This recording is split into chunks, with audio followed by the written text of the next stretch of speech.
franchising coming to Call of Duty. Just remind me generally, what are your thoughts on that? I won't talk about it too much. Yeah, obviously, like, whatever you can say. I'm cautiously optimistic.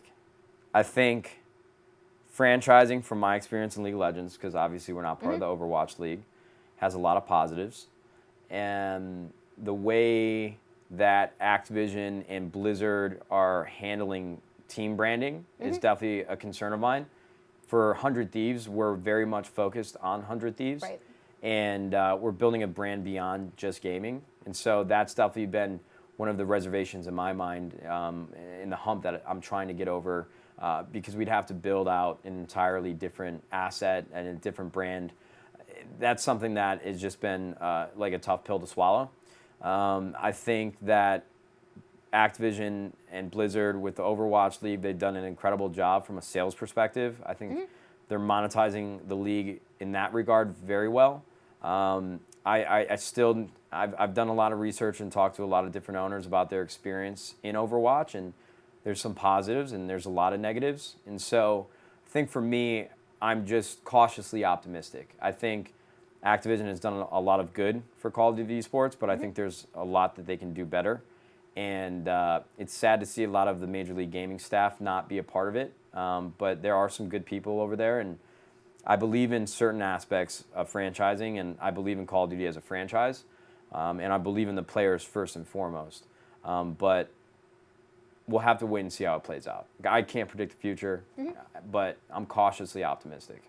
What is the most important thing, you think, to a franchised team? Like, what are the benefits from an organizational standpoint, and what are some of the negatives? I think the biggest positive is a lack of volatility. Yeah. I think for League of Legends, there's been teams that have been relegated, and one of the concerns for players and organizations in the past is esports can sometimes be a hard place to invest time and money and energy, just because all your hard work from a couple months can be wiped away if your team has a bad split or a bad match, bad tournament. And so I think it adds to the stability of the ecosystem that we're building and the business that everyone's trying to build around competitive gaming and the thing that they're most passionate about. Negatives, I think the one for me is just the way that Activision and Blizzard are handling branding. I mean, I understand with Overwatch, they really want to control the narrative and the universe that they built. I think the Overwatch universe is beautiful. It's like the characters and the story that you can tell.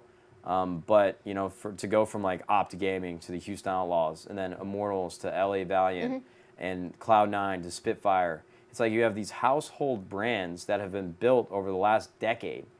Why wipe that away, you know? And there have been teams that have rallied behind these new organizations, but I think that's just the one thing that just doesn't sit well with me. Like, I really believe in 100 Thieves, and this is the team that I want to build. This is the brand that I want to build. And that's probably the biggest negative for me. I won't jump too far into the weeds with some of the things that go behind the scenes in franchising. I'm sorry. I know you'd love to. But everything that goes on from a organization and publisher relationship, I like to keep somewhat private. But I've had a positive experience with franchising.